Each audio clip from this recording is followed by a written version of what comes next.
vai dar certo. Vou... Raquel, depois da aula Oi. você vai disponibilizar os slides? Olha, eu posso tentar, mas os meus slides, eles têm muita animação. Eu não sei se quando eu gerar o PDF vai ficar alguma coisa legível, sabe? Não, Mas... tranquilo. Ah, gente, acabou de chegar uma notificação aqui para mim. Não sei se vocês, se apareceu para vocês. O quadro de comunicações não será gravado. Não tem suporte para isso. Em breve você poderá gravá-lo. Ah, agora que você avisa, né? Bonito. Eu posso tentar, tá? E assim, eu vou indicar para vocês dois livros que eu gosto muito para estudar a teoria do campo cristalino, para ajudar vocês aí na compreensão, tá? Vocês já estão vendo a minha tela? Sim, tá Sim. aparecendo. É o seguinte, a partir de agora eu não consigo ver o chat. Quem quiser falar comigo, abre o microfone e me interrompa, tá? Bom, então nós vamos entrar agora na teoria do campo cristalino. A teoria do campo cristalino é a primeira teoria de ligação para justificar a formação de compostos de coordenação. Existem três ligações que são discutidas, três modelos, né, de ligações que são discutidas, que é a teoria de ligação de valência, a TLV, a teoria do campo cristalino e a teoria do orbital molecular. A teoria de ligação de valência é uma teoria que aborda a hibridização dos orbitais. E como a teoria do campo cristalino e a teoria do orbital molecular, elas são mais avançadas e elas conseguem justificar mais fenômenos dos compostos de coordenação, a TLV ficou um pouco obsoleta.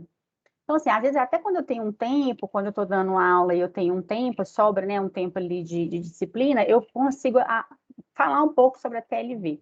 Aqui, como a gente não vai ter muito tempo, eu vou falar com vocês com a teoria do campo cristalino e a teoria da molecular fica lá para elementos metálicos, que são as duas teorias mais aceitas hoje em dia para compostos de coordenação.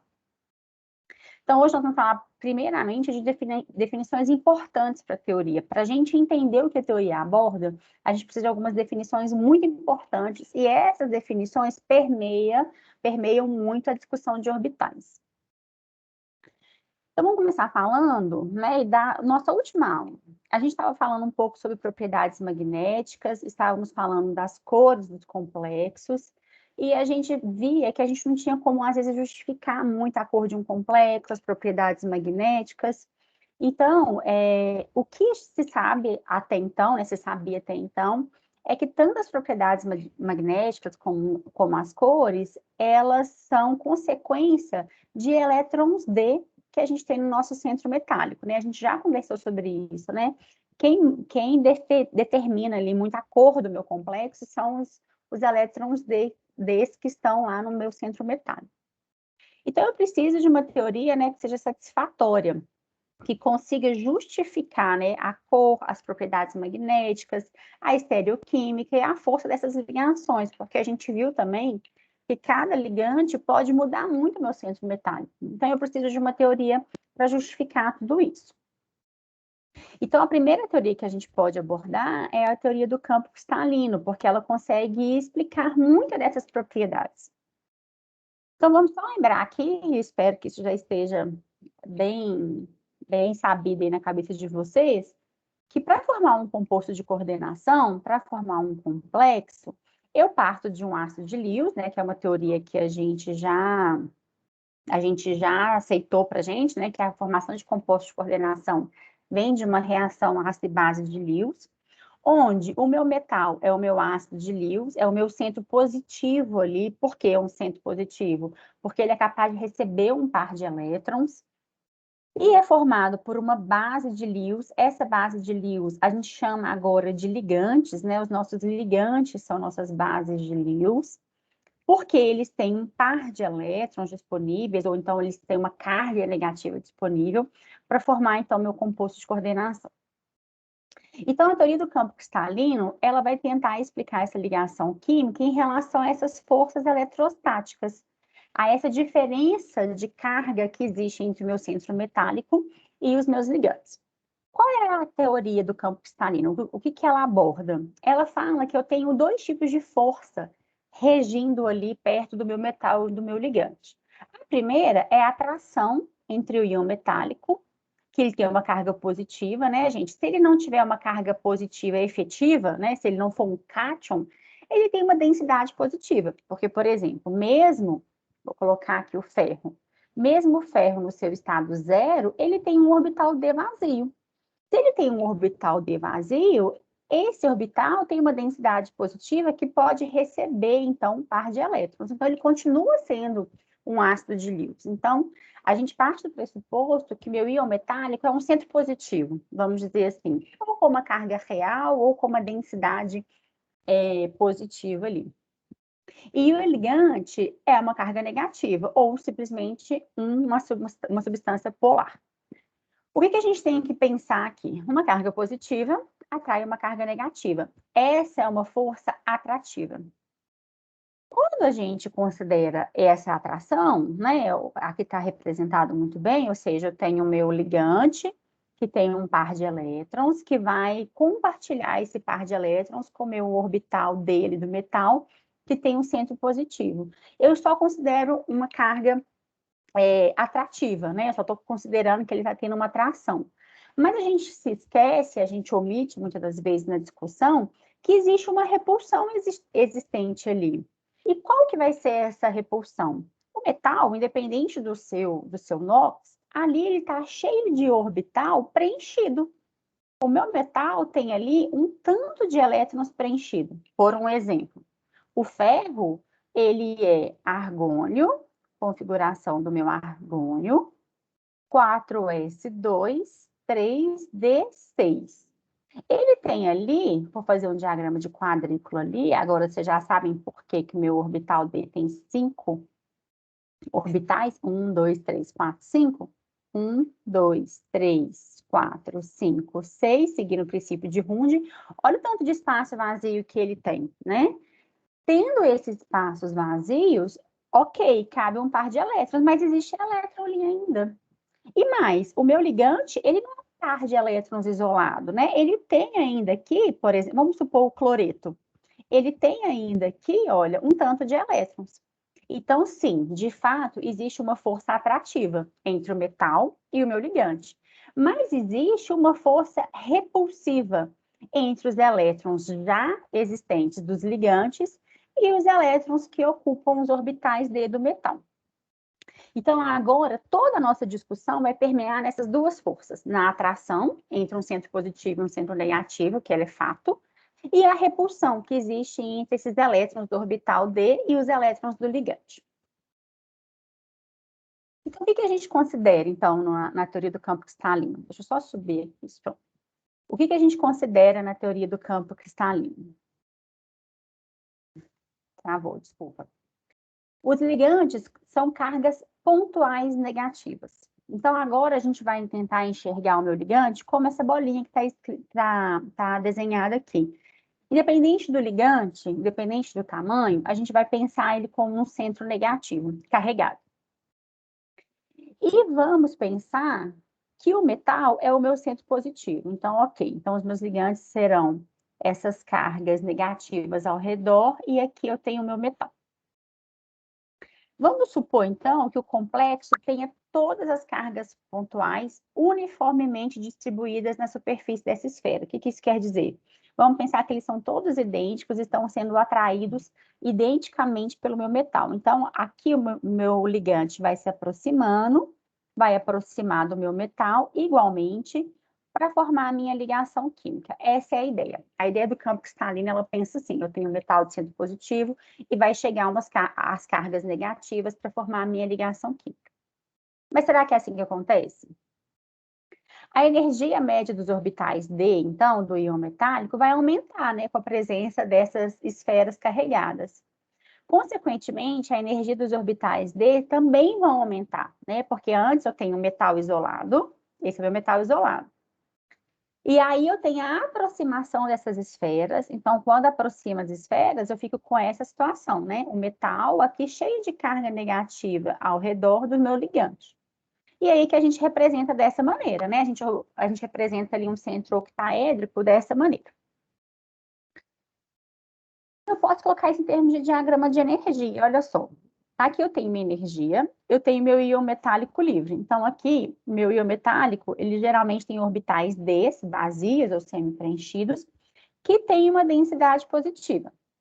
Quando aproximam os ligantes negativos, eu vou ter, então, um aumento dessa energia. Por quê? Porque eu tenho uma energia de aproximação dos meus elétrons do ligante com o meu centro metálico e uma repulsão de elétron com elétron. Essa descrição, né, gente, ela é uma aproximação, porque a gente sabe que se os ligantes forem diferentes, eles não vão apresentar uma distribuição uniforme, né? Vamos dar um exemplo. Se eu estou aproximando um cloreto ou eu estou aproximando uma amônia, isso tem muita diferença, né? Aqui eu tenho uma carga real, aqui eu tenho um par de elétrons. Então, assim, é uma aproximação, ok? A ideia da teoria do campo cristalino é pegar esses ligantes igualmente e aproximar ali do meu metal. E, então, por consequência, isso não é uma aproximação idêntica. Mais uma vez, é uma aproximação, não é uma realidade. Então, o eixo XYZ vai ficar mais ou menos assim, como a gente tinha visto ali na anterior. Eu vou aproximar esses meus ligantes do meu metal. Mas como será que os orbitais vão ficar quando isso acontecer? É o que a gente vai ver aqui agora. Como os orbitais D no íon metálico, eles exibem diferentes orientações e formas. Eu vou relembrar aí para quem não conseguiu assistir a aula que eu postei ontem. Então, eles nem todos vão sentir a mesma repulsão e a mesma atração de forma idêntica. Vamos agora lembrar um pouquinho os orbitais, então, que eu tenho. Olha, deu uma comida aqui a imagem, né, gente? Desculpa. Vamos lá, deixa eu até abrir uma tela em branco aqui para fazer uma lembrança. Muito bem, então vamos lá. Eu tenho o primeiro orbital D que eu tenho, né, e é o primeiro nível ali de energia que eu tenho de metal de transição, ele vem de 4s2, 3d alguma coisa, né, 3dm. Então, a primeira série de metal de transição, ela tem o primeiro orbital D no subnível, no nível 3. Quando N é igual a 3, o meu L, quem não lembra disso, assiste a aula que eu postei, vale 0, 1 e 2. L é chamado de S, L igual a 0 é chamado de S, L igual a 1 é chamado de P, L igual a 2 é chamado de D. Para L igual a 2, eu tenho valores de ml que vai de menos L a L. Então, eu vou ter menos 2, menos 1, 0, 1 e 2. Esses são os valores de ml relacionados com L igual a 2 no meu terceiro nível de energia. Isso quer dizer que eu tenho 5 orientações diferentes para os meus orbitais Ds. Quais são eles? Então, eu vou desenhar aqui apenas 2 eixos, tá? Por exemplo, o meu eixo X e Y, eu vou ter halteres duplos que se encontram na bissetriz dos meus eixos X e Y. Esse é o meu orbital que eu chamo de DXY. Eu tenho um outro orbital que tem representação de superfície limite sobre o eixo XZ. Aqui não vamos nos apegar aos eixos de referência, tá? Formando, então, os meus orbitais D, X, Z. Por fim, de mesma simetria, sobre a bissetriz de 2 eixos, eu tenho o meu YZ, formando, então, os meus halteres duplos ali, com 4 cepas, formando o meu orbital DYZ. De simetria parecida, mas agora, porém, em cima dos meus eixos, eu tenho a combinação linear dos orbitais formados pelo eixo XY, que me dá um orbital que é chamado de dx2 menos y2. E, por fim, eu tenho meu toroide de revolução, formado ali ao redor de um halter, sobre o meu eixo Z, formando, então, o meu orbital dz2. Esses são os meus 5 orbitais desse. Esses orbitais, eu preciso que vocês saibam o nome, eu preciso que vocês saibam a simetria, eu preciso que vocês saibam onde eles estão dentro dos eixos cartesianos, porque isso vai permear toda a discussão da teoria do campo cristalino. Aqui a gente vê notariamente que eu tenho 3 orbitais que são idênticos, né, que são muito parecidos e que aparentam se comportar de uma mesma maneira. E eu tenho 2 orbitais distintos aqui. Nós vamos conversar sobre isso agora. Dentro da teoria do campo cristalino, como que eles vão se comportar frente a um ligante. Então, aqui está desenhado, ó, o primeiro orbital D, 3dxy, 3xz, e 3YZ. Aqui eles estão desenhados bonitinhos, né? Porque eu não consigo desenhar isso assim, em cima do eixo. Aqui o eixo Z, o eixo vertical aqui principal, aqui é o meu eixo X, aqui é meu eixo Y. O meu orbital DXY, ele se encontra, então, na bissetriz dos eixos XY, o XZ na bissetriz do XZ e o YZ na bissetriz do ZY. Vamos pensar agora que eu tenho ali os meus ligantes. Vamos pensar que eu tenho 6 ligantes, tá? Para que fique uma distribuição homogênea. Então, lembrando que número igual a 6 de coordenação, a gente tem uma simetria octaédrica, pensando então no octaedro. Vocês conseguem observar que quando esse ligante se aproxima aqui do meu orbital, do meu centro, ele não toca o meu orbital dxy. Porque a aproximação acontece nos eixos, né? O mais distante possível. E os meus orbitais estão na bissetriz de 2 eixos. Então, eu não tenho nenhum ligante vindo de frente com o meu orbital. E que se a gente está falando de uma força atrativa, essa aqui, com certeza, é uma força repulsiva, né? De um elétron, de um par de elétrons vindo para um orbital que já tem elétron, ou parcialmente tem elétrons. Então, para todos esses meus orbitais que estão na bissetriz de um ângulo, essa atração, ela é favorecida, porque a aproximação aqui não encontra com nenhum orbital de frente, né? Ela não vai ter uma repulsão muito pronunciada, porque a aproximação está acontecendo nos eixos e os orbitais estão lá nas nossas bissetrizes. Agora, quando eu tenho meu orbital dz2 e meu orbital dx2 menos y2, e eu coloco meu ligante aqui, olha só, quando o meu ligante aproxima, ele dá de cara com o orbital. Esse ligante aproximando dá de cara com esse orbital aqui também, aqui mais ainda, aqui também. E a mesma coisa no meu dx2 menos y2, olha, a aproximação é no eixo. Então, aqui eu tenho uma repulsão muito grande acontecendo. Então, vamos só voltar ao conceito de orbital, que é, quando eu tenho lá no meu 3D, meus 5 orbitais, eles são orbitais de mesma energia.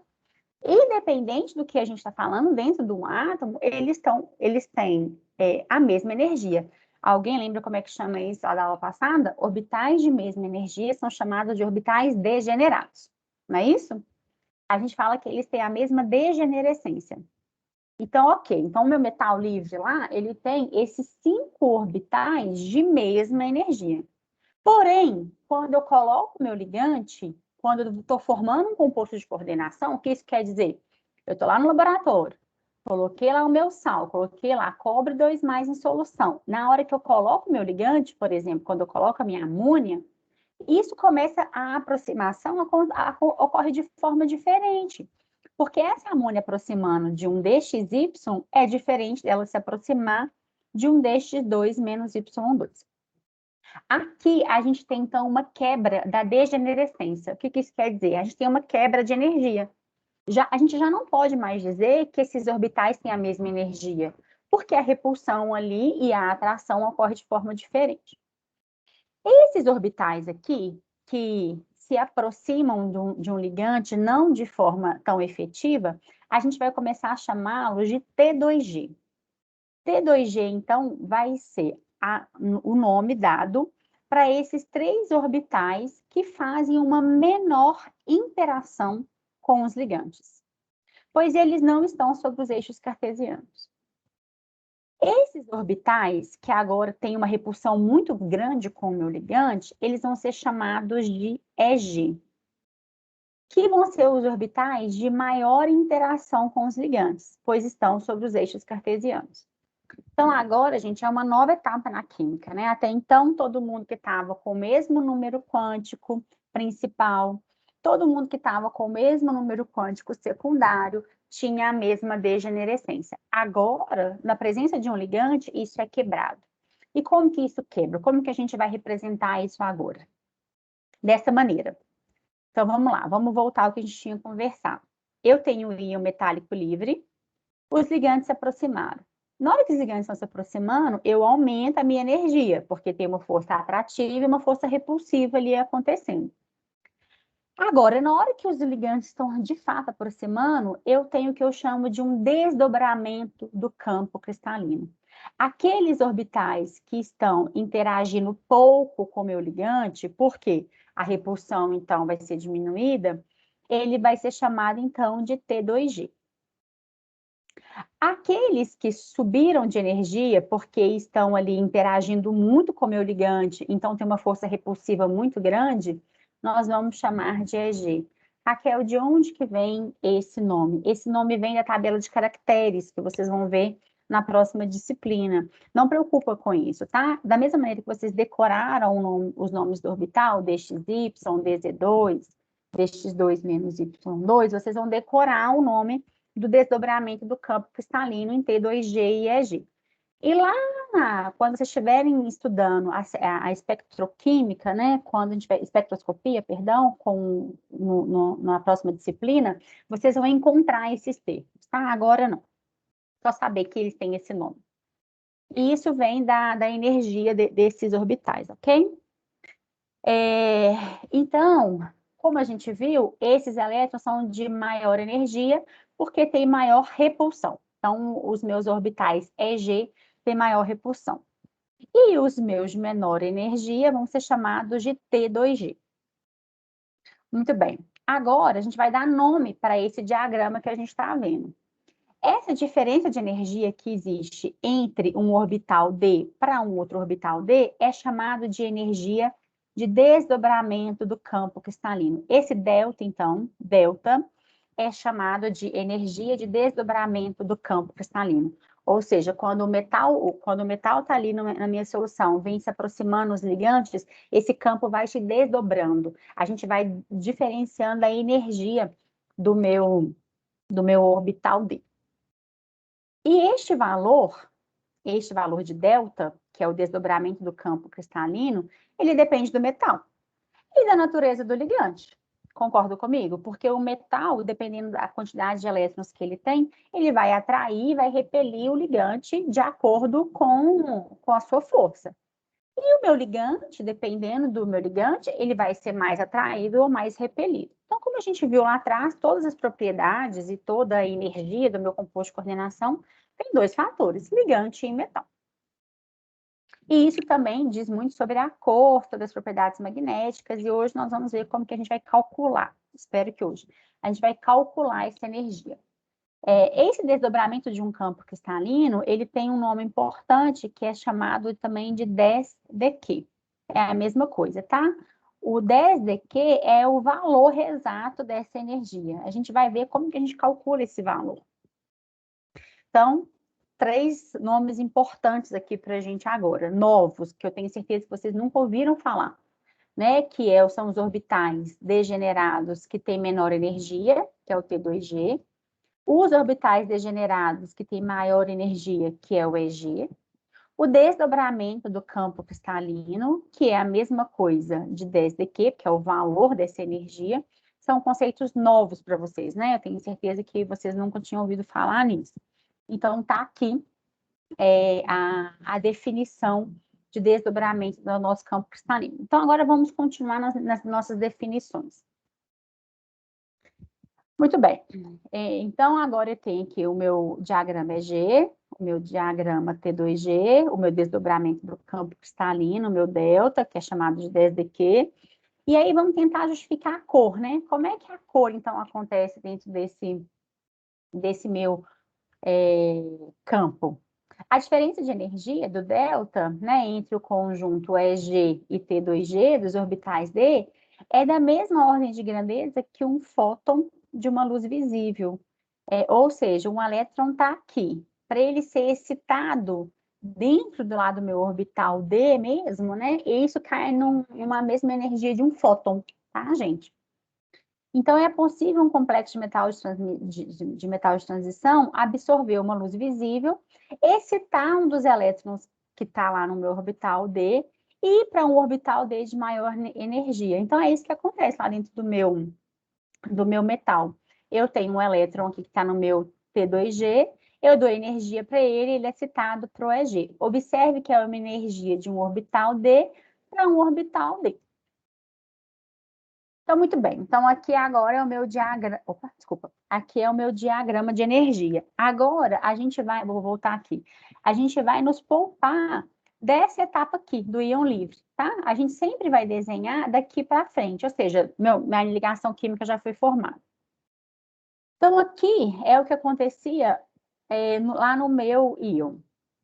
Eu tenho meus orbitais degenerados. Na presença de um ligante, há um desdobramento dos meus orbitais T2G e dos meus orbitais EG. Essa diferença é chamada de 10dQ, ou delta, né? O desdobramento do campo cristalino. Aqui é um total de energia. Aqui, então, eu tenho que cada orbital T2G vai sofrer uma estabilização. Por que estabilização, gente? Porque como não está ali no eixo, a repulsão é diminuída, a minha energia é abaixada. Então, quanto mais baixa essa energia, mais estável é o meu complexo. E aqui em cima, então, eu vou ter uma desestabilização, né? Porque eu tenho muita repulsão. No total, quando eu tenho ali 3 orbitais no total de energia para totalizar 10dQ, e tenho 2 orbitais aqui de desestabilização, o total dá 10dQ. Para que isso fique igual, eu tenho que ter uma estabilização de 4, 10dQ para baixo e 6dQ para cima. Eu sei que isso para vocês, por enquanto, deve estar esquisito, mas é como se aqui fosse uma estabilização de X e aqui uma desestabilização de Y. São valores, né? Só uma coisa importante, como é uma estabilização, a energia tem que ser diminuída, tem que ter um valor negativo, concorda? Então, quando estabiliza, diminui a energia, tem que ter uma carga negativa ali. Como desestabiliza, tem que aumentar a energia, essa carga, ela é positiva. Nós vamos chegar nas contas, tá? Fiquem calmos, é só para a gente ter a consciência do que a gente está... Esses são termos, tá? E os cálculos vão vir lá na frente, quando a gente estiver familiarizado com esses termos. Então, esse valor numérico, gente, é a medida da força do campo eletrostático. E de onde é que eu tiro isso, gente? De um dado experimental, tá? Eu não tenho como saber esse valor, eu tenho como medir através de espectroscopia. A gente já viu lá, por exemplo, um espectro de absorção na região ultravioleta e do visível, é assim mesmo que a gente vai calcular. Eu vou mostrar para vocês como que a gente vai calcular isso. Então, vamos lá. Vamos voltar na tecla da cor, né? A transição que envolve a excitação de um elétron de um conjunto de orbitais D é chamada de transição DD. Por quê? Agora eu tenho um elétron que possivelmente está ali embaixo, no meu campo T2G. Há uma coisa importante. Alguns livros consideram o orbital T2G como só T2, tá, gente? E o meu EG só como E. Isso é uma nomenclatura mais nova. que vem lá da tabela de caracteres, tá? Mas ainda assim a gente costuma chamar de T2G e EG. Mas se vocês estudarem para algum livro mais novo, ele vai chamar só de T2 e E, tá? São sinônimos. A magnitude, então, desse desdobramento do campo cristalino dá a cor do meu complexo, né? Ou seja, o tanto que ele tem que ser excitado e o tanto que ele vai voltar com essa energia vai me dar a cor do meu complexo. Então, a gente fala que a cor do complexo, ela está dentro de uma transição DD. Então, o que acontece? Como eu vou voltar aqui antes de falar disso. Como eu disse para vocês lá na aula passada, eu tenho, por exemplo, cobalto 3+, eu tenho ferro 3+, tenho, não sei, titânio 4+. O metal, ele me fala muito sobre a cor do meu complexo, mas ele não determina a cor. O que determina a cor vai ser o meu ligante. Ou seja, o mesmo complexo, com a mesma carga e o mesmo metal, vai depender do ligante a cor. E nós vamos ver agora como que o ligante pode mudar isso. Isso foi classificado como uma série espectroquímica de ligantes. Os ligantes, eles são colocados em uma ordem de capacidade de aumentar a energia desse campo cristalino. A boa notícia é que essa série não deve e não tem que ser decorada. Ela está nas provas, ela está nos concursos, ela está ali como uma tabela, tá bom? Igual a gente tem uma tabela, por exemplo, a tabela periódica, quando se fala de série espectroquímica, ela está lá. Ninguém tem que saber essa série espectroquímica de cor. Imagina, saber todos os ligantes, a força desse ligante? Então, não faz sentido. Isso, então, foi colocado... Isso aqui é um reduzido, tá? Quando a gente for falar de série espectroquímica, eu vou colocar a série inteira. Aqui tem alguns dos principais ligantes, né? A gente sabe que os ligantes, eles vão ligar de forma diferente com o meu metal. E aí, isso foi colocado de acordo com a força desse campo. Então, o aumento do meu campo cristalino está nesse sentido aqui, olha. O que isso quer dizer? Meu cloreto aumenta pouco o meu campo. Ou seja, o meu cloreto é um ligante fraco. Ele não consegue, quando eu falo aumentar o campo, gente, é aumentar essa diferença. 1, 2, 3, 1, 2. Isso aqui é a diferença. Então, quando eu falo que o meu ligante está aumentando o meu campo, ele está distanciando esses dois conjuntos de orbitais. Então, o cloreto, ele é fraco, ele não consegue desdobrar muito esse campo. Lá na outra ponta, eu tenho cianeto. Tem cianeto, tem CO também, CO está bem aqui no topo aqui. São ligantes que conseguem distanciar muito esse desdobramento, porque eles são ligantes de campo forte. A gente fala que eles são ligantes fortes, ok? Olha aqui, ó, etileno de amina, tá lá na meiuca da tabela, a amônia tá ali no meio, e aí a gente vai conversar quando que eu considero ele forte, quando eu considero ele fraco, lá na frente. Então, a magnitude do desdobramento de delta aumenta de acordo com a série espectroquímica. Os ligantes que se localizam no lado mais baixo de delta, ou seja, lá na esquerda, são chamados de ligantes de campo fraco. Aqueles que localizam lá na ponta direita são chamados de ligantes de campo forte. Mais uma vez, não decore, vai estar lá. Então, o que isso quer dizer? Um ligante de campo fraco vai ter esse desdobramento muito pequeno.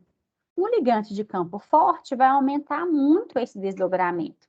E aí, então, aqui a gente vai ter que conversar agora sobre uma nova visão sobre preenchimento. Desculpa aí, tá, gente? Tá em português de Portugal. Por isso tá aqui octaédrico assim, tá? Tá num campo. Porque é o livro do Hewing. Esse é um dos livros mais importantes da química inorgânica, tá, gente?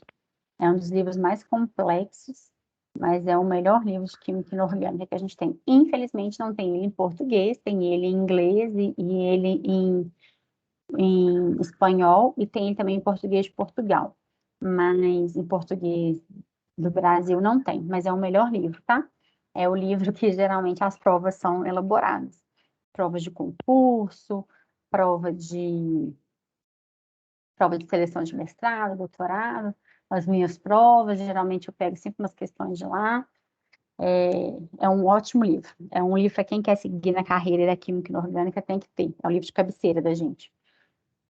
Então, é o seguinte, então aqui eu vejo que um ligante de campo fraco, ele vai, então, ter essa diferença de energia pequena. O ligante de campo forte, ele vai ter essa diferença de energia grande.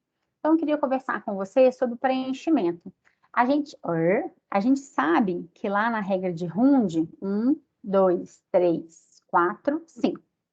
A regra de Hund, ela é muito clara. Eu preciso ocupar o máximo de orbitais de mesma energia. Então, se eu tenho lá, por exemplo, um átomo que é D5, ele vai ter 1, 2, 3, 4, 5. Eu teria uma nova possibilidade, que seria 1, 2, 3, 4, 5. Essa possibilidade é uma possibilidade que vai contra a regra de Hund. Por que a regra de Hund me diz que eu tenho que preencher assim primeiro e não assim? Por que eu tenho que preencher na forma de A e não na forma de B? Alguém sabe me dizer? Alguém lembra por que eu tenho que preencher na forma de A e não na forma de B?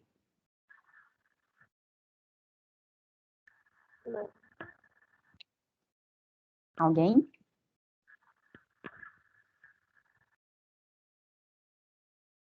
Vocês estão me escutando, gente?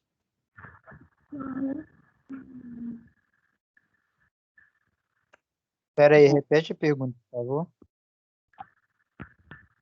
A regra de Hund, ela me diz que eu tenho sempre que preencher elétrons segundo essa distribuição, porque eu tenho que ter o maior número de orbitais preenchidos. Então, quando eu tenho, por exemplo, um elétron D5, ele vai ter 1, 2, 3, 4, 5, e não essa distribuição, porque a gente sabe que em cada orbital cabem 2 elétrons, por causa do número quântico de spin, que vai ter 2 valores, mais meio e menos meio. Então, eu posso, em cada orbital, colocar 2 elétrons.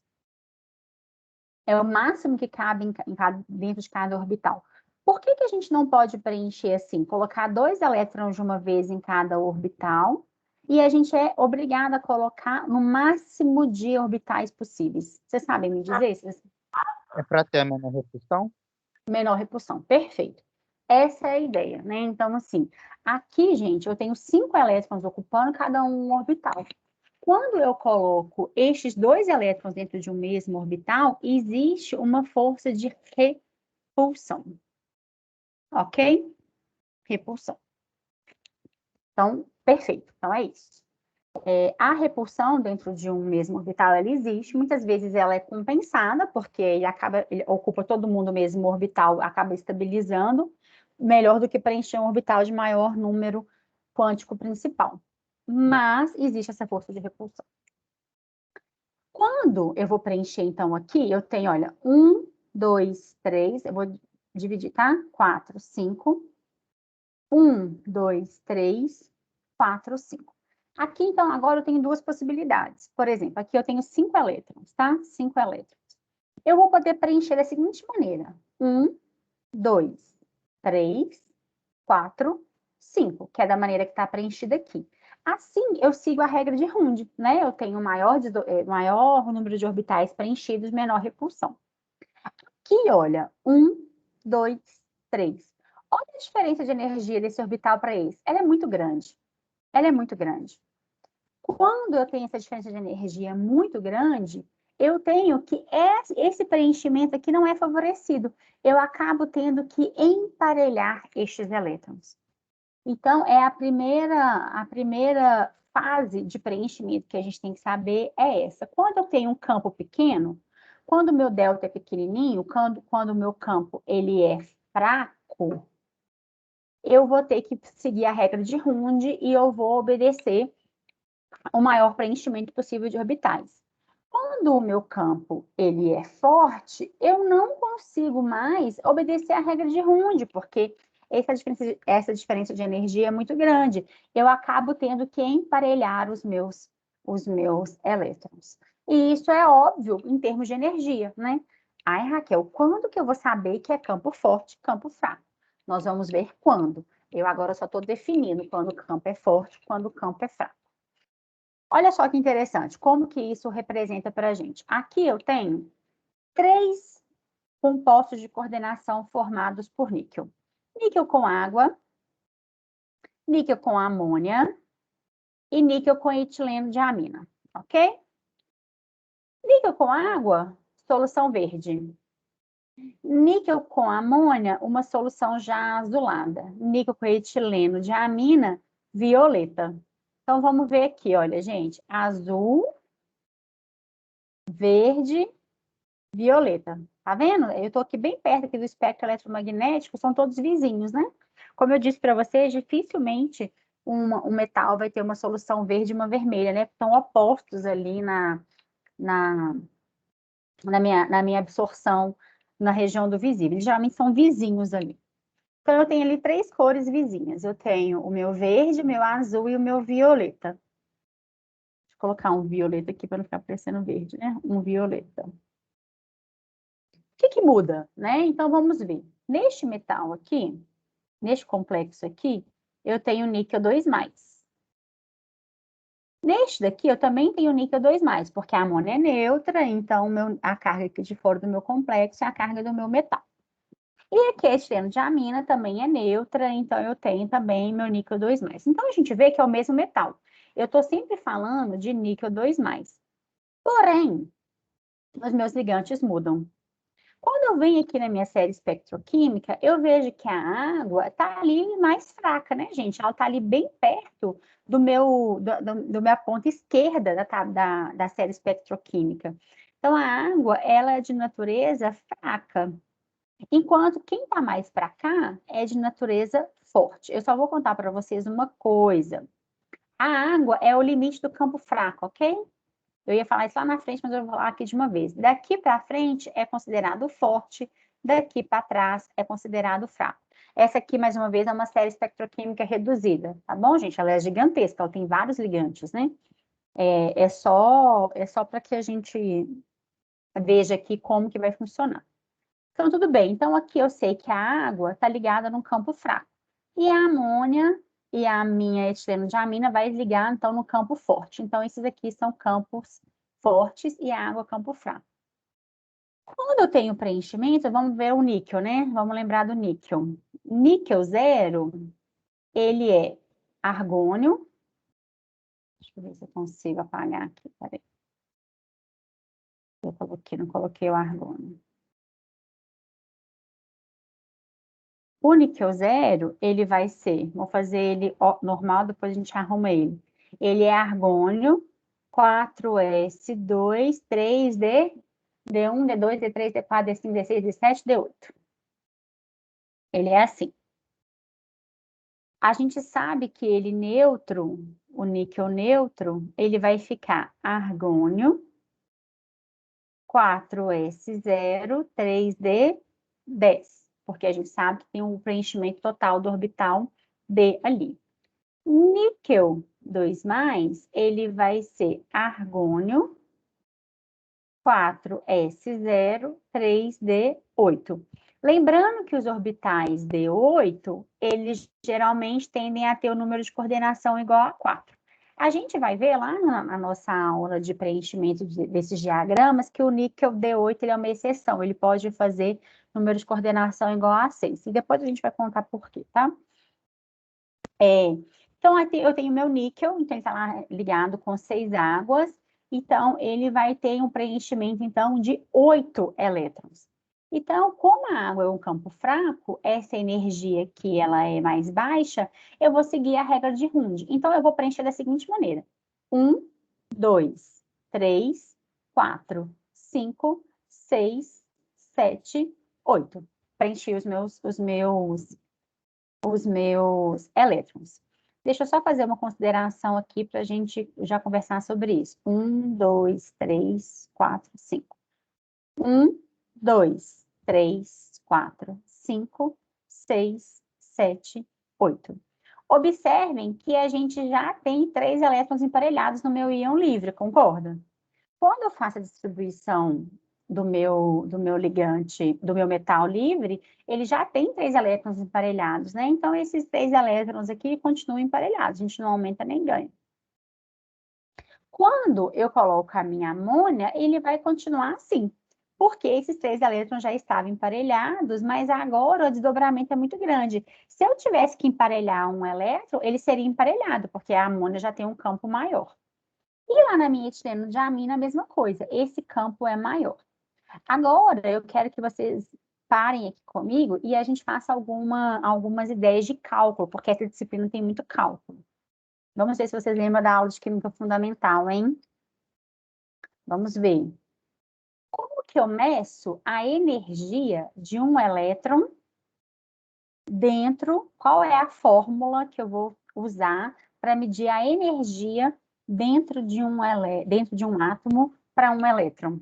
Alguém lembra? Energia é igual a constante de Planck vezes a frequência, vezes Ni. Lembraram? Quanto que vale a constante de Planck?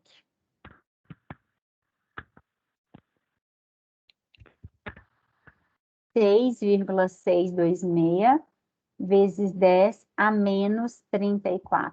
Nossa, Raquel, eu achei que eu nunca mais ia ver isso. Vocês vão ver isso em quase todas as disciplinas, tá, gente? Quase todas. Então, quem não lembra aí, é bom lembrar. O comprimento de onda e a frequência estão relacionados com a velocidade da luz, onde a velocidade da luz é igual à frequência vezes o comprimento de onda. Lembrando que a velocidade da luz vale 2,988 vezes 10 a 8 metros por segundo.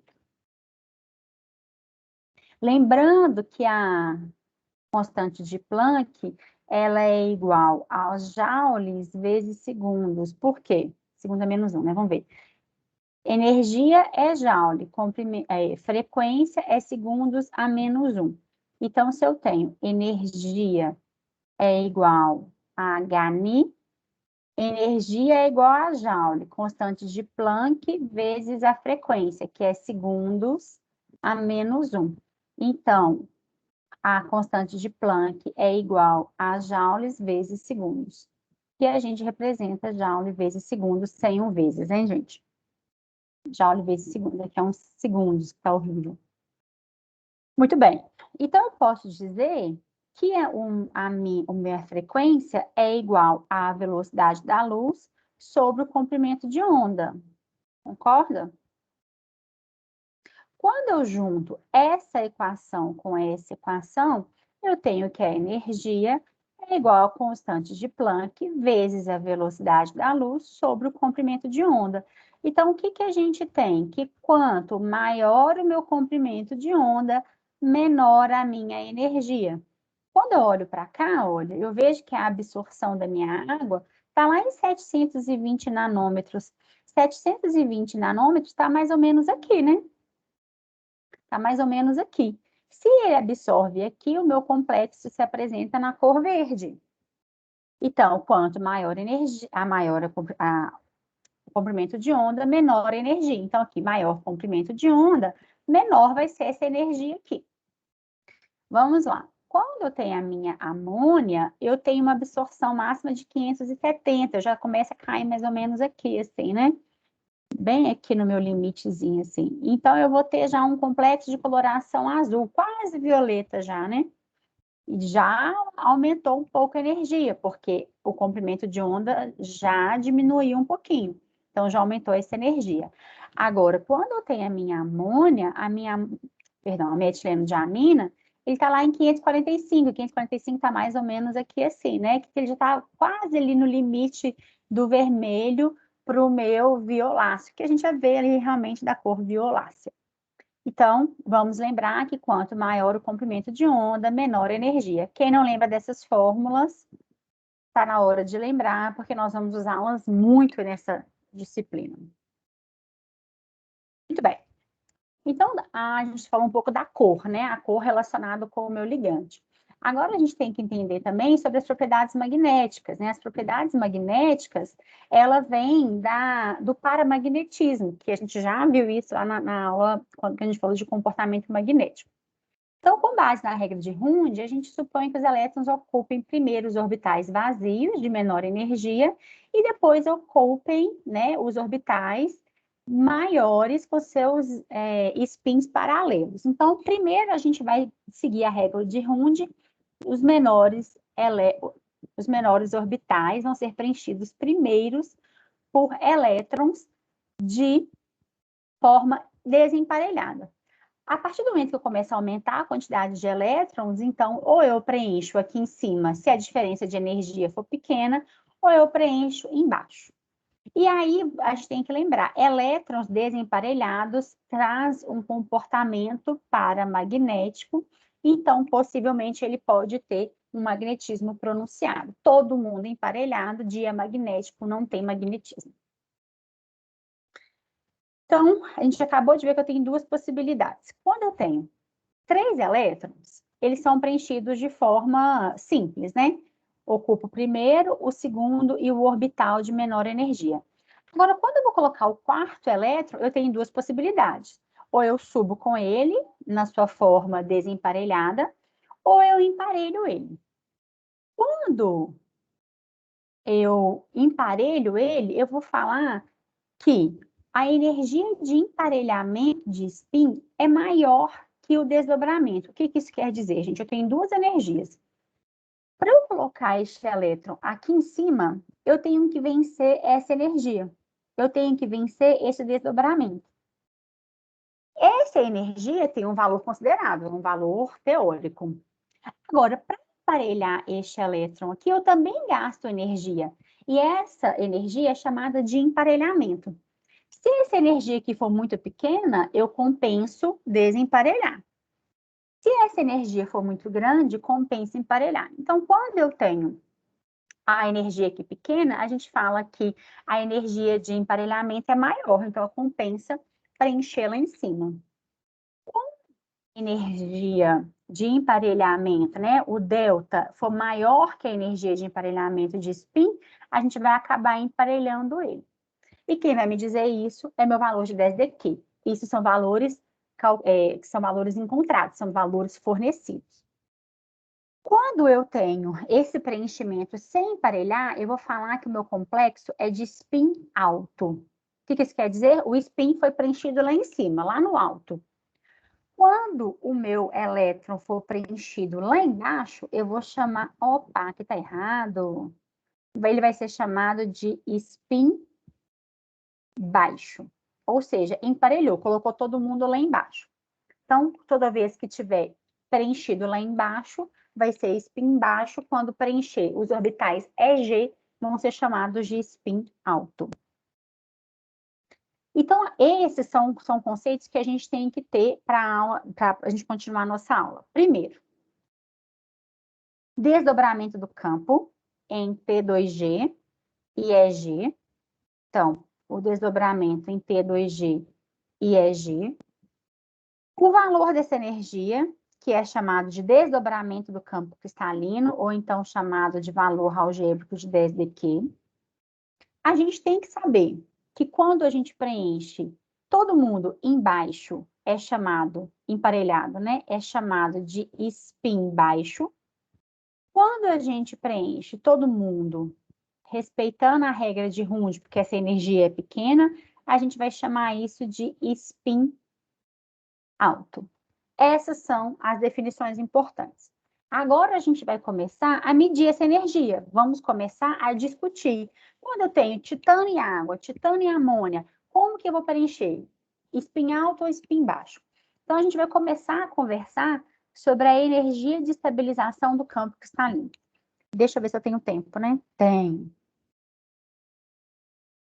A gente vai sempre começar a tratar dos compostos que são octaédricos, ok? Então, a gente sempre está conversando aqui sobre compostos octaédricos. Por que compostos octaédricos? A gente viu que os ligantes, de maneira mais estável, eles chegam ali ao redor do meu metal tridimensionalmente, sobre todos os eixos. Então, é favorecida essa energia ser no meu campo octaédrico. Eu vou começar com os meus complexos de configuração eletrônica D1, ok? Quem é D1, por exemplo? Titânio, vamos pensar aqui. Titânio, ele tem a configuração argônio, 4s2, 3d2. Se eu tenho titânio 3+, ele vai ser 4 argônio, 4s0, 3d1. Então, titânio 3+, ok? Estou falando de um complexo titânio 3+. Quando eu tenho titânio 3+, ele vai ter apenas este elétron aqui no meu orbital D. Só lembrando que estes orbitais que estão aqui embaixo está em forma aleatória, tá, gente? Eu só coloquei aqui na mesma sequência que eu coloquei aqui, porque aqui eles são todos degenerados, eles têm a mesma energia. Na hora que chegou o meu ligante, o que acontece com o campo? Ele desdobra. Ele vai desdobrar nos orbitais D2G, que são DXZ, DYZ e DXY, porque eles não estão sobre os eixos, então isso diminui muito a repulsão. Então, aqueles lá em cima são DZ2, X2 menos Y2, porque o ligante aproximou muito e teve muita repulsão. Aqui, neste caso, eu não tenho nem que questionar, né, gente? O primeiro elétron, ele vem para o meu orbital aqui de baixo. Aqui no D1, eu não tenho que ficar discutindo onde que vai o elétron, porque eu só tenho essa opção. E, ó, já tinha um preenchimento ali, hein? Então, neste caso, eu falo que só tem uma opção, que é uma estabilização do campo cristalino de menos 4dQ. Ou seja, um elétron preencheu ali embaixo e deslocou o meu campo em menos 4dQ. Por que menos, gente? Porque é de estabilização. Então, eu falo que quando eu tenho um composto de coordenação que tem a distribuição D1, a minha estabilização é de menos 4dQ. Este valor experimental é na ordem de 240 kJ por mol. Gente, esse valor aqui, na ordem de 200 kJ por mol, é a energia de uma ligação química, viu? Geralmente, a ligação química está na ordem ali de 200 kJ, mais ou menos. E esse valor foi tirado da onde? Foi tirado de um dado experimental. Deixa eu apagar aqui só para a gente, eu fiz umas continhas aqui, eu esqueço que tem...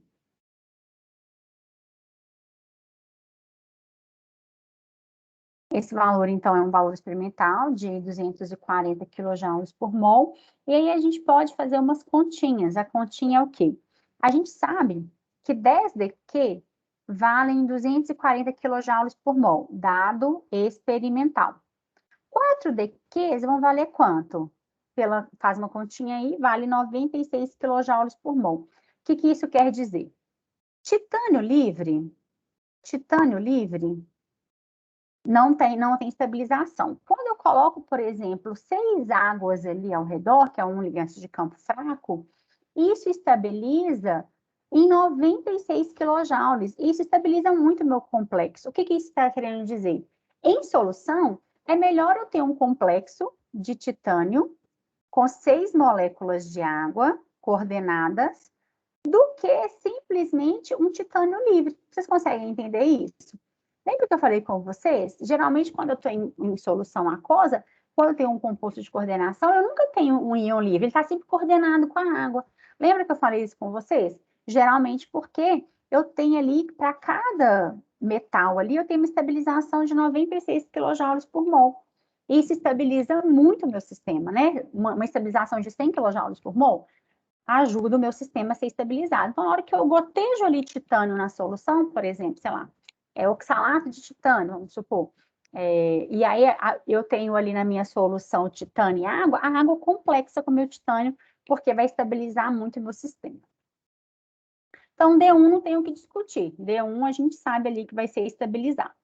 Vamos passar para o D2, né? Vamos pegar ali um complexo D2. Quando eu tenho D2, eu também estou na mesma situação do meu D1. eu não tenho que discutir, porque todos eles vão ser preenchidos ali embaixo. Jamais eu vou preencher alguém que tenha maior energia. E aí, neste caso, como eu tenho 2 elétrons dentro da estabilização de 4 dQs, 4 vezes 2, menos 8 dQs. Então, desculpa, gente. Quando eu tenho... Mantém. Desculpa, gente. Voltou ou vocês não estão vendo ainda? Tô vendo, não. Ah,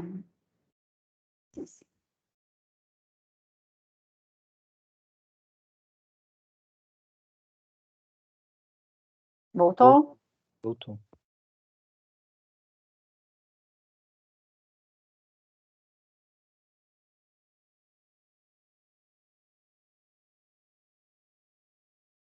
Então, quando eu tenho 2 elétrons ali estabilizando o meu sistema, eu vou ter, então, uma estabilização de menos 8 dQs, porque cada elétron aqui embaixo vai valer 4 dQs. Eu só vou pegar um exemplo lá no final para dar agora valores, tá, gente? Quando eu tenho um complexo D3, é a mesma coisa. Olha, eu não preciso pensar, todos vão ser estabilizados. E ali, então, agora eu vou ter uma estabilização de menos 12 dQs. Por que menos 12 dQs? Porque cada elétron aqui está sendo estabilizado de 4 dQs. Se eu tenho 3 elétrons, vão ser estabilizados de menos 12 dQs. Então, o que isso quer dizer? Quando eu tenho um ligante perto de um centro metálico que tem a configuração D3, com certeza o meu sistema vai ser estabilizado. A gente fala que meu sistema houve uma estabilização do meu campo cristalino. Então, o complexo é formado. Agora, quando eu tenho D4, eu tenho que parar e pensar. Eu tenho que analisar. Aí, a partir de agora, a gente vai ter que entrar em considerações importantes. Eu tenho 2 possibilidades, então, para o D4. Vamos lá nas possibilidades. Preencher 1, 2, 3, 4 elétrons lá em cima. Lembrando que quando eu tenho esse preenchimento, eu vou chamar esse preenchimento de spin alto. Spin alto. Então, a minha primeira possibilidade é preenchimento de spin alto. A segunda possibilidade é o preenchimento de spin baixo. Spin baixo. Como eu vou escolher isso? Depende do quê? Depende da energia. Depende da minha energia. E quais são os fatores, né, que vai mandar nessa energia? Nós vamos conversar sobre isso. Aqui, vamos ver o quanto que meu sistema é estabilizado. Quando eu tenho um spin alto, eu vou ter 1, 2, 3 spins, 3 elétrons, estabilizando com 4 dQs. Então, eu tenho 3 vezes menos 4. Mas agora, eu tenho um elétron lá em cima, que vale 6 dQs, como a gente viu. Como eu tenho 6 dQs, eu vou ter mais 6 dQs. Eu tenho um elétron só lá em cima. 3 vezes menos 4, menos 12, com mais 6, menos 6 dQs. Deste lado de cá, eu tenho um spin alto, eu vou ter 1, 2, 3, 4 elétrons estabilizando ali no meu 4 dQs. Só que agora eu tenho uma força adicional, gente. Eu preciso saber quanto de energia vai gastar para eu emparelhar. Porque concorda que é uma compensação? Eu vou gastar energia porque vai ser desestabilizando o meu sistema ali. Eu vou ter um elétron ali embaixo, emparelhado, então eu vou gastar uma energia de repulsão. O que compensa? Colocar ele lá em cima ou colocar ele lá embaixo? Essa energia, ela vai ter que ser compensada para ele ser de spin baixo. Se não compensar, ele vai ser spin alto. Então, P para a gente vai ser energia gasta para emparelhar o elétron. P é energia de emparelhamento, ok? Então, agora a gente vai ter que sempre considerar quando ele já for emparelhado. Quando ele for emparelhado, a gente vai ter que considerar essa soma de energia. Por que é soma? Porque desestabiliza, não estabiliza o meu sistema. Bom, vamos preencher aqui de novo. Deixa eu preencher todo mundo aqui. Ficou igual, né? Então, qual que vai acontecer, gente? Quando que isso vai acontecer? Isso vai depender de dados experimentais. Se o campo for forte, o que quer dizer que o campo forte? Quer dizer que isso aqui é muito grande, como a gente viu. Campo forte, vamos lembrar que o campo forte vai favorecer o meu spin baixo. E quando o campo for fraco, que vai ser essa diferença de energia pequena, ele favorece spin alto. O meu campo é forte quando o meu DSDQ, ou seja, quando a minha energia ela é maior que a energia de emparelhamento, né? Ou seja, aqui é muito maior, então é mais fácil emparelhar. O meu campo é fraco quando o meu DSDQ é menor do que o meu emparelhamento, ou seja, é mais fácil emparelhar aqui, ó, é mais fácil preencher lá em cima do que emparelhar.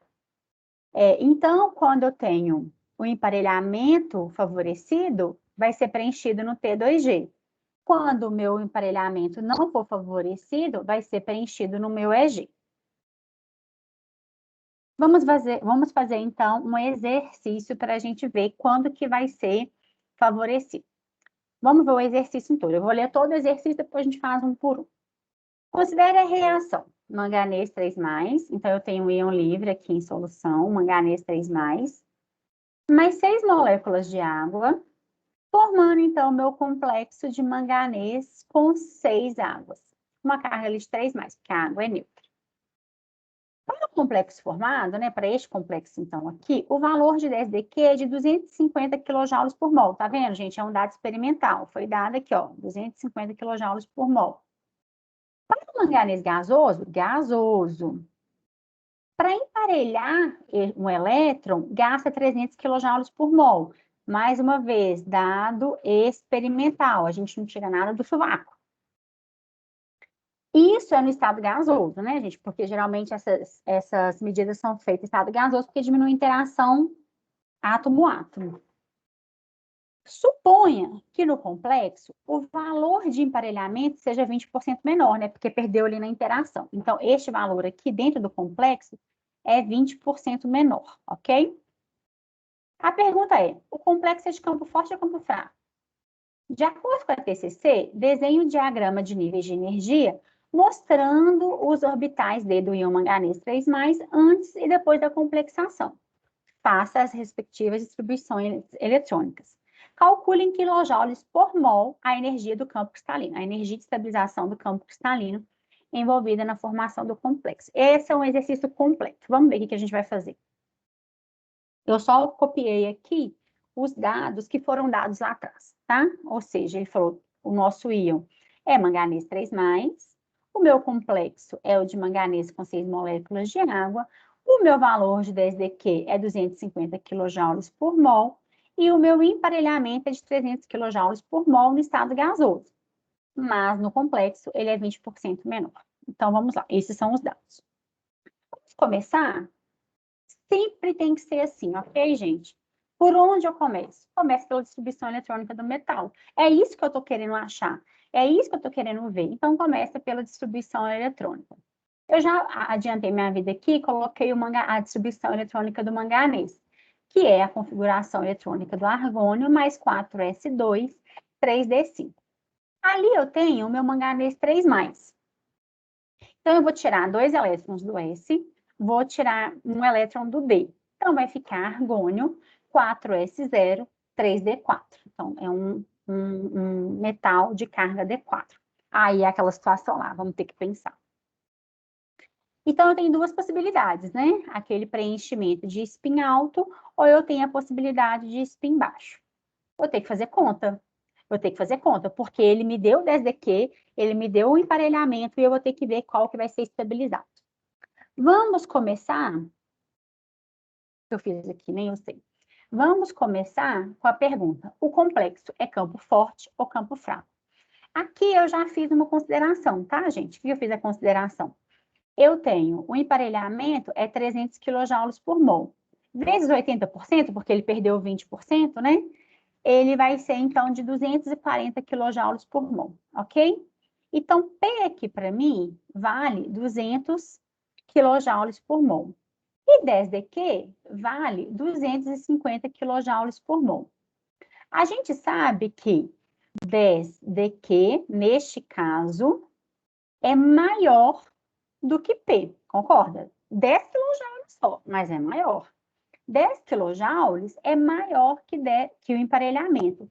Isso quer dizer que essa energia aqui, ela é maior do que essa energia aqui. Então, se ela é maior, é mais fácil ele emparelhar do que ele subir, porque a energia gasta vai ser menor. Então, neste caso, o que eu vou ter, eu tinha feito as contas aqui, só que a minha animação me traiu. Vamos fazer duas coisas importantes. Eu posso só fazer essa racionalização, ele já me deu os dois valores, né? 10 de Q é maior do que P. Então, ele vai ser um ligante de campo forte, né? Vai ser spin baixo.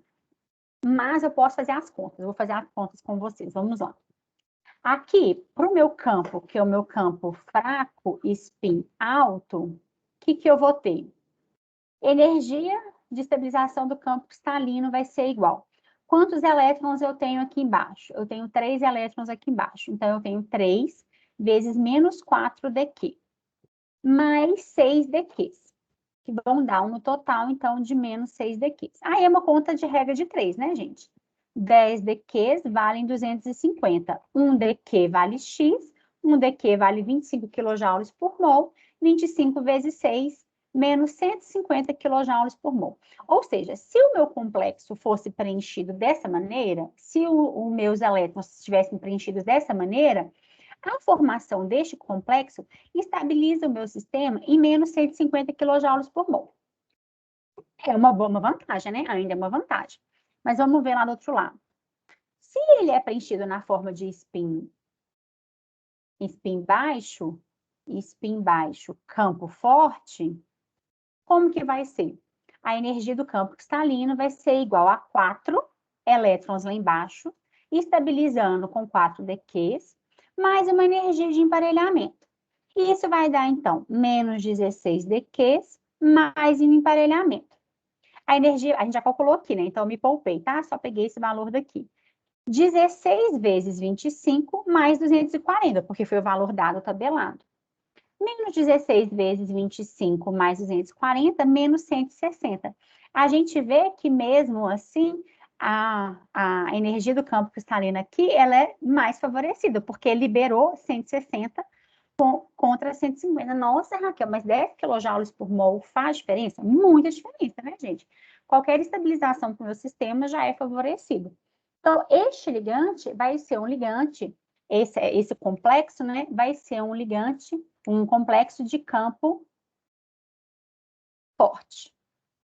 Então, mais uma vez, eu posso fazer as contas ou eu posso olhar direto, tá, gente? O valor de 10 dQ é maior que o valor de emparelhamento, então ele emparelha lá embaixo. Esse é campo fraco e esse é campo forte. Então, muito bem, a gente já decidiu, né? Então, quando o 10 dQ é maior do que o meu P, o P é favorecido. Então, a gente vai ter um ligante de campo forte. Então, a minha resposta é: o complexo é campo forte ou campo fraco? O meu complexo é de campo forte, porque 10 dQ é maior que minha energia de emparelhamento. Ponto. Letra B. De acordo com a TCC, desenhe o diagrama de níveis de energia mostrando os orbitais do íon manganês 3 antes e depois da complexação. Faça as respectivas distribuições eletrônicas. Agora é fácil, né? Então, aqui, a distribuição eletrônica antes vai ser... Olha, são só 4, hein, gente? É D4. Vou apagar um aqui. Ele era assim e depois do preenchimento ele fica assim, porque ele é um ligante de campo forte. Quem me disse isso foram as contas lá atrás. C.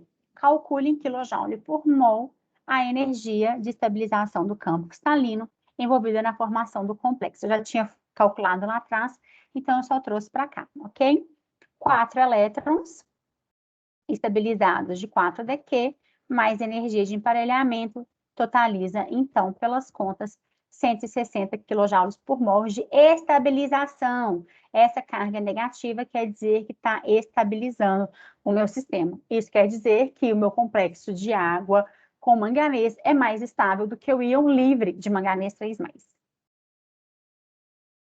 Obviamente, a gente já parar para pensar isso. A natureza só forma uma ligação química se for estabilizar. Se não for estabilizar, ela não vai formar. Concorda? Muito bem, então esse é um complexo que a gente fala que é de campo forte, ou seja, spin baixo. São sinônimos, tá, gente? Ah, o complexo é de spin baixo. Ah, o complexo é de campo forte, é a mesma coisa. Pronto, eu vou pular lá no D4 para o D7, tá? Mas aí a gente vai fazer muitos exercícios com todos as distribuições eletrônicas, tá? Porque agora a gente precisa andar um pouquinho para pensar em termos das possíveis distribuições eletrônicas. D7, vamos fazer a distribuição de D7. 1, 2, 3, 4, 5, 6, 7. Aqui, gente, por que é importante a gente conversar sobre a configuração D7? Observa que o íon livre já tem 2 elétrons que estão emparelhados. Ele já tem essa energia gasta, ou seja, ele já vem para o meu complexo com esses elétrons emparelhados. Então, aqui a gente sabe que a energia do campo cristalino, quando tem essa consideração, como que vai ficar? Vamos lá. Vamos preencher. Opa, preencher errado. 1, 2, 3. Beleza. Que beleza. Só um minuto, gente. Eu vou ter... Perdi minha canetinha, peraí. Eu vou ter 1, 2, 3, 4, 5, 6, 7. O meu preenchimento, né, seguindo um campo que é fraco, ia ficar assim. 5 elétrons dentro do menos 4dq, estabilizando, então, ali, 4dqs, mais 2 elétrons sendo desestabilizados nos 6dqs. Mais 2 vezes a energia de emparelhamento. Então, a energia ficaria cortada do 2p, porque estes 2 elétrons já estavam emparelhados. Essa energia não tem que ser contabilizada na minha conta, porque ele já estava lá no íon livre, ele já estava de forma emparelhada. Então, não preciso contar essa energia de emparelhamento, porque não vai, o meu complexo não vai gastar energia para emparelhados. Então, a primeira coisa importante, por que eu quis colocar o D7 é tem que ver se lá no íon livre já tem elétron emparelhado. Se tiver, essa energia não precisa ser contada. Então, aqui, quando eu tenho este complexo, a única coisa que eu vou considerar é a estabilização de 8 dQs da fórmula, né? Vem de menos 20 dQs mais 12 dQs, totalizam, então, 8 dQs de estabilização do campo cristalino. Então, um ponto importante é, se já estava emparelhado, não conta o emparelhamento. A energia deve ser sempre negativa para justificar a formação do complexo. Eu acabei de dizer isso. Muito bem. Como então que eu vou... Até então, a gente viu dados, né? Me deram os dados. Como que eu faço para encontrar esses dados? Vamos determinar, então, essa energia de 10dq. Ao invés da gente ter um dado tabelado, vamos saber como que a gente faz isso dentro do meu laboratório. Tem tempo? Tenho, eu já estou meio perdida no tempo, mas eu tenho 15 minutinhos. E aí, seria muito bom se eu conseguisse acabar, mas vamos lá. Como que a gente vai determinar, então, essa energia? Eu vou começar com um complexo, então, de titânio 3+, com 6 águas coordenadas. Eu tenho, então, o meu titânio, com a configuração eletrônica argônio, 4s2, 3d2. Eu já fiz isso hoje, né? O titânio 3+, então, vai tirar um elétron lá, 2 elétrons do orbital S, um elétron do orbital D, totalizando 4s0, 3d1. Ok, então essa é a minha configuração eletrônica. Então, eu tenho ali a minha diferença de 10dq, no meu diagrama, um elétron preenchido. Eu vou descobrir essa energia achando essa energia de transição. Olha, se eu saio do meu dxz, que está lá no meu conjunto de orbitais, T2G, e eu consigo medir a energia que eu preciso para excitar esse elétron para o meu EG, eu descubro o valor de 10dq. Vocês concordam comigo? Isso aqui é a mesma energia de um fóton. Lembra lá atrás, quando eu ia lá no átomo de hidrogênio, tinha a série de Balmer, Lyman, vocês lembram disso? Que a gente tinha como calcular a energia que um fóton sai de um nível energético para ir para o outro, a gente conseguia encontrar a diferença de energia do meu nível energético. Aqui é a mesma coisa. Se eu der energia para esse elétron, ele vai ser excitado do T2G para o EG e eu vou achar o valor de 10dq. É exatamente o valor dessa energia. Aí eu queria mostrar para vocês uma nova representação disso, porque isso é muito comum, vocês vão ver muito isso lá em elementos metálicos, então a gente precisa se familiarizar com essa descrição.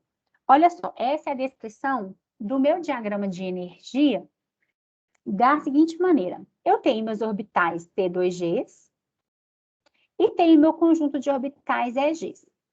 Aqui está me dizendo que eu tenho um elétron preenchido no meu orbital T2G e não tenho nenhum elétron preenchido no EG. É exatamente isso aqui, né? Isso aqui foi representado dessa maneira, ok?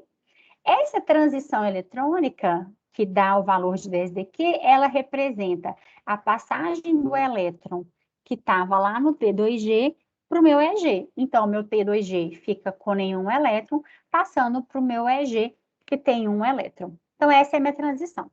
Se eu descubro qual é o valor dessa transição, eu descubro o valor de 10dQ. Então, esse valor pode ser experimentalmente através de um espectro de absorção do composto, igual a gente fazia lá para a cor do meu complexo. Está aqui. Está aqui o meu espectro de absorção. Então, eu vou lá no meu laboratório, faço uma solução de titânio 3+ em água, vou lá e faço uma espectroscopia na região do ultravioleta e do visível, igual a gente já tinha visto. Aqui, observem que muitas das vezes a frequência é dada em centímetros a -1, então a gente tem que fazer uma conversãozinha ali. E aqui é a nossa absorbância. Muito bem. Então, o que eu fiz? Eu passei para cá, tá bom? O que a gente tem que ver? O máximo ali de absorção. O máximo de absorção está acontecendo ali ao redor de 500. O que eu queria mostrar para vocês é que este complexo tem uma banda de absorção bem larga. Olha só, ele absorve em todo esse espectro aqui. Aqui em cima, ele até colocou as cores, tá? Que ele consegue absorver.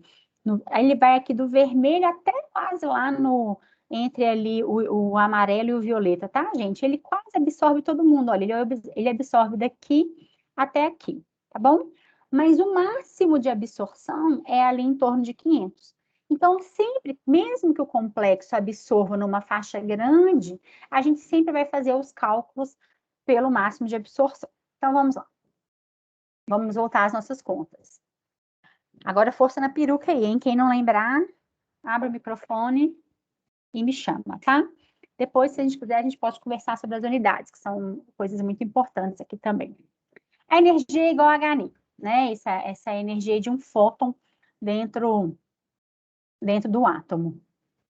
A velocidade da luz é igual a Ni vezes o lambda, frequência vezes comprimento de onda, A. E só para a gente fazer uma consideração, a frequência, não sei se vocês lembram, né? Se não lembrar, deixa eu puxar uma caixinha aqui. A frequência, ela é dada em hertz ou em segundos a -1, e o comprimento de onda é dado em metros. Aqui, meu espectro está dado em termos da frequência. Então, só que essa frequência foi dada em centímetros a -1.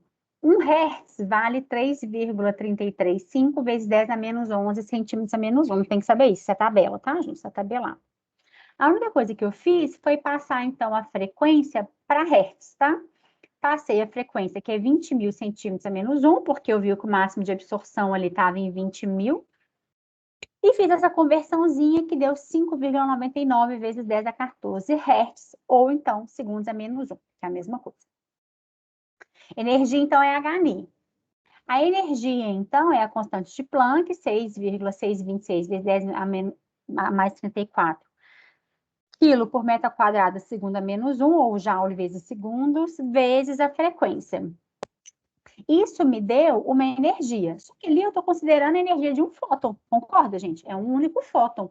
Ali eu estou considerando, quando eu falo energia igual a HNI, é para um fóton só. Essa energia eu passei para joule, tá? Passando ela para joule, porque... Deixa eu só voltar aqui. Quem não lembra? Energia, por exemplo, energia é igual a massa vezes a velocidade ao quadrado. Energia é joule. A massa é quilo. A velocidade é metro por segundo ao quadrado. Então, joule é igual a quilo vezes metro ao quadrado, a segundo a -2. Então, isso aqui vale joule, ok? Eu achei a energia, então, ali. Então, eu já achei a energia da transição. Ai, que beleza. Deixa eu apagar. Deixa eu apagar ali rapidinho. Nossa, Raquel, eu não lembro nada dessas unidades. Tem que lembrar, galera. Pronto. Então, a minha conta é a seguinte. A energia eu já achei, né? A energia eu já achei para um elétron, para um fóton, porque energia é igual a para um fóton. Eu quero saber por um mol de elétrons, né? Porque eu quero saber a energia por mol. Um elétron, então, está ali sendo excitado a 3,97 vezes 10 a menos 19, que foi o que eu achei. Um mol de elétrons, 6,02 vezes 10 a 23. Então, eu achei que um mol de elétrons está sendo excitado por 239 kJ por mol. Veja, gente, é sempre na ordem de 200, né? 200, no máximo ali 300 ali. Então, esse valor é bem comparável com a energia de uma ligação comum, né? Então, eu consigo achar o valor de 10dQ assim. Eu meço a frequência, correlaciono com a energia de um fóton, vejo a energia para 1 mol, e aí eu acho, então, o meu valor de 10dQ. Isso quer dizer, então, pera. Só quero mostrar a cor. Que a minha energia de 10dQ está ali perto daquele valor. Então, agora eu vou achar o comprimento de onda, tá? Peraí que eu vou voltar. Vamos achar o comprimento de onda. Energia é igual a HNI. A gente viu que a minha velocidade da luz é igual à frequência vezes o comprimento de onda. A velocidade da luz é 2,9883, mais ou menos, vezes 10 a 8 metros por segundo. Então, eu só vou substituir, tá? A velocidade da luz, que é 2,98 vezes 10 a 8, é igual à minha frequência. A frequência eu já achei ela lá atrás, a gente já só trouxe o valor para cá. Eu vou achar o meu comprimento de onda. O meu comprimento de onda vai dar 5 vezes 10 a menos 7 metros, e isso passado para nanômetro dá 500 nanômetros. E aí, 500 nanômetros está ali, mais ou menos, entre o meu verde e o meu amarelo. Quando eu vejo o meu complexo de titânio, ele está ali quase violeta, tá? Porque a transição está bem aqui nessa região, né, gente? Porque ele está bem aqui nessa faixa grandona. Então, o meu complexo está ali naquela fase roxinha ali. Então, é assim que eu consigo achar o meu valor de 10dQ. Eu tenho 5 minutinhos só, mas eu acho que eu quero falar um pouquinho sobre esses fatores que influenciam os valores de 10dQ, tá? A gente viu como que a gente calcula pelo espectro de absorção. Agora eu vou mostrar como que isso vai variar dentro de um composto de coordenação. Os fatores que influenciam o 10dQ, o primeiro dele é o número de oxidação do metal, né? Eu disse para vocês o tempo todo que tem 2 fatores, metal e ligante. Então, o primeiro é o NOx do meu metal. Quanto maior o NOx do meu metal, maior a força que ele vai atrair os ligantes e, portanto, maior o valor de 10dQ. Então, quanto maior o NOx do metal, maior o valor de 10dQ. Metais com NOx 3+, gente, geralmente eles já são considerados um alto NOx. Geralmente, os metais que têm NOx 3+, eles geralmente apresentam um campo forte. Porque quanto maior o campo, quanto maior a força, maior o 10dQ, maior a força do meu campo. Aí eu trouxe um exemplo aqui para vocês. Olha o vanádio coordenado com 6 águas, com NOx 3+, e o vanádio coordenado com 6 águas, com uma carga de 2+. Então, aqui, o vanádio 3+, ele é D2, e o vanádio 2+, ele é D3, é um íon D3. Quando ele está na sua forma 3+, a luz violeta ela é absorvida, e o complexo parece amarelo. Quando ele é D2, a luz amarela é absorvida e ele aparece violeta. Quando a roda das cores está ali atrás, quando a gente sabe que ele está absorvendo a cor violeta, quer dizer que esse campo ele é mais forte, porque olha só, energia é igual a H vezes C vezes o comprimento de onda. Quanto maior o comprimento de onda, menor é a minha energia. Então, lá no meu violeta, ele vai ter menor comprimento de onda e maior energia. Então, quando ele está lá na sua forma de vanádio 3+, ele tem maior campo. Quando ele é vanádio 2+, o campo é menor. Então, o primeiro fator que altera esse valor de 10dQ é o NOx do meu metal. O segundo é a simetria do campo. O que isso quer dizer? Quanto maior o número de ligantes, mais forte é o campo. Isso o mesmo ligante, tá, gente? Então, 10dQ de um campo octaédrico é quase o dobro de 10dQ de um campo tetraédrico. Então, estabiliza muito o meu sistema se eu tiver 6 ligantes ao redor de 4. Lembra que eu disse para vocês que aqueles compostos de coordenação, que tem número de coordenação 4, por exemplo, um quadrático plano, ele é um octaedro frustrado? É muito por isso, porque quanto maior a quantidade de ligantes, até ele chegar a 6, maior a estabilização do meu campo. É o período do metal. Quanto mais baixo ele estiver ali na tabela periódica, maior vai ser o meu valor de 10dQ.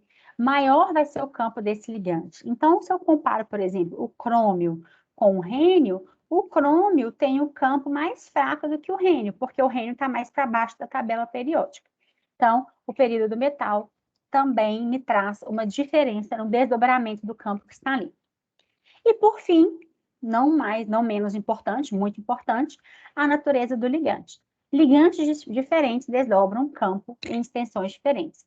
Essa, então, é a minha série espectroquímica completa, onde eu tenho a maior variedade de ligantes possíveis, me indicando a força do meu ligante. A água está aqui, ela está bem em vermelhinho aqui, porque ela é o meu limite. Todo mundo que está antes da água, ela tem um campo fraco. Todo mundo que está depois da água tem um campo forte. Então, todo mundo para cá. Professora, Oi. você vai disponibilizar esses slides, né? Olha, como eu disse, eles têm muita animação, né? Não sei se na hora que eu jogar PDF vai ficar bom, mas eu vou dar para vocês o livro que tem tudo isso nessa mesma sequência, tá? Tá bom, obrigada. Então, para trás da água, todo mundo é campo fraco e todo mundo depois é o campo forte. Só um dado importante, que isso aqui requer uma confirmação experimental, né? Mas na série espectroquímica, a posição da água é o limite do campo fraco, tá, gente? Então, assim, isso são indícios. Quando eu falo, ele tem alto NOx, ele está mais para baixo na tabela periódica, o número de ligantes é alto, ele está com ligantes de campo forte, vai ser campo forte. É um indício que vai ser campo forte. Eu preciso ter uma confirmação experimental. Então, no geral, antes da água, todo mundo é fraco, depois da água, todo mundo é forte. Eu vou parar por aqui, eu não vou dar esse exemplo. Aí na aula de quinta-feira eu volto com esses fatores que variam 10dQ, tá? Aí a gente começa desse exemplo, pode ser? Pode. Então tá. Então, deixa eu descartar as minhas anotações. Rezar para que minha aula tenha sido salva. Eu vou parar a gravação, tá?